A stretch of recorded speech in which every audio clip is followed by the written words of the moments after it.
nilikunja hapa kutimbiwa kifua kikuu mwezi wa 2015, na ndio maana nikaambiwa nikatorokea ndawa. Kutorokea ndawa ndio nilikunja hapa tena na bibi yangu. Bibi nikaambiwa nitaanzia ndawa hapo. Ndio maana nilianzia ndawa hapo. Ndio nikaambiwa nitadungwa sindano. Sindano nimedungwa miezi miwili. Daily na nilikuwa nakunja hapa na transport yangu ndio nilikuwa najishughulikia. Kwa hivyo tuseme hii ugonjwa ukifuatilia maagizo ya daktari, kama nilitimbiwa hapa General Hospital, ugonjwa wangu ilimalizikia hapo. Kwa hivyo mimi sinanga mashinda ya kifua kikuu. Na ndio maana watu wanaogopa sana kusikia hiyo kifua kikuu. Watu wanasikia TB, wanaona kama ni ugonjwa mkali sana. Lakini wacha tuseme kifua kikuu watu hawaoni kama ni jukumu. Lakini ukiambia mtu ni TB, hiyo watu watakutorokea. Na tulikuwa tunakaa na watu kwa stage. Mimi ni operator wa bodaboda. Kwa hivyo tuseme wakati nilikuwa pale nilikuwa nambebea, sikuambia ni TB, niliwaambia niko na shinda ya kupumua. Kwa hivyo wako nitorokea. Lakini ukiwaambia ni TB, lakini nilitimbiwa watu hapa. Ukifuatilia maagizo ya daktari, utapona. Na ni 6 months ukifuatilia ndawa. Lakini hautaenda kwa jela. Lakini ukipotea utafuatwa tu. Unajua hii ugonjwa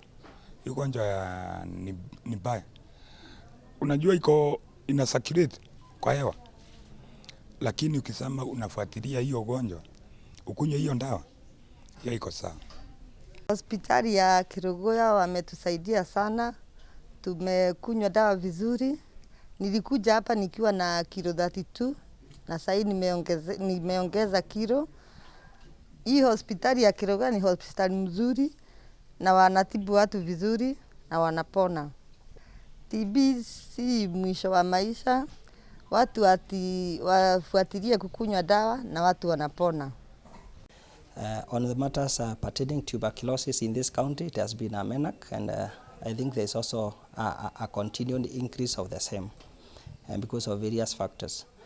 We conducted a prevalence survey sometimes back in, I think in 2015-2016, where we were told we are missing like 40% of our cases, and the National TB program advised us to move from the passive screening for tuberculosis to active TB case finding, where we prompt patients if they have certain questions.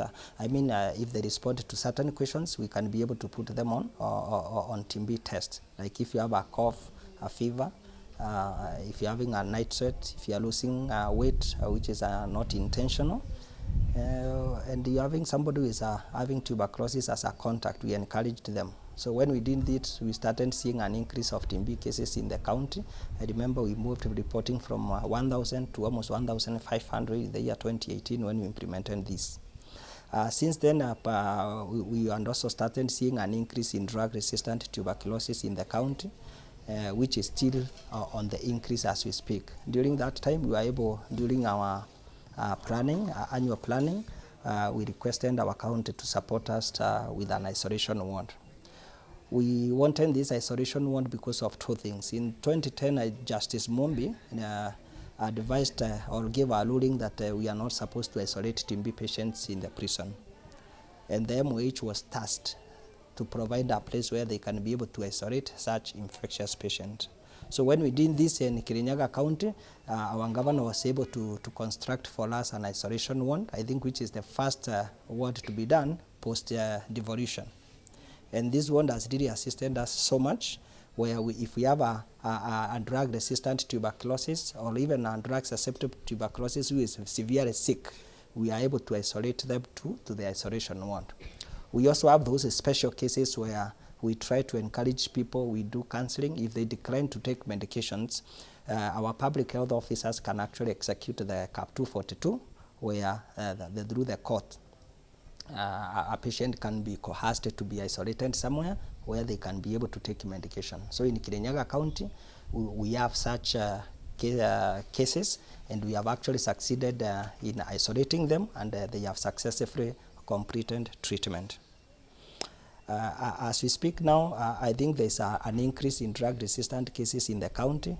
Like when you compare the data of 2021, we had only 11 cases, but as we speak and you see the year has not ended, we already have 18 cases. That is almost like over 60%, maybe 63% precise of drug-resistant case increase. For the drug susceptible, last year we reported like 1,227 cases, and I think as of now, we are surpassing that number in this year. The cases had dropped because of COVID. Many patients were not coming to our hospital, but currently we are getting so many patients coming back who are very severely sick, and we are managing them both at the hospital level and most of them at the community level with the help of our CHB. So going forward, the TB program has innovated so many things about prevention of tuberculosis, because we also want to do preventive medicine. The program has advised us on how to train people to prevent contracting tuberculosis, like cough etiquette, covering your mouth, opening the windows, and avoiding overcrowding places. And I want to remind our community that if you feel that you're having a cough, a fever, night sweat, or you are losing weight, or you've been staying together with somebody with tuberculosis, to make an attempt to come to our hospital, because testing is actually free. If we realize that you have tuberculosis suddenly, I want to encourage you that we are having medicine, and we are treatment is actually from both drug susceptible and drug resistant. It is actually free of charge in our like 78 sites within Kirinyaga County. This includes public and private facilities.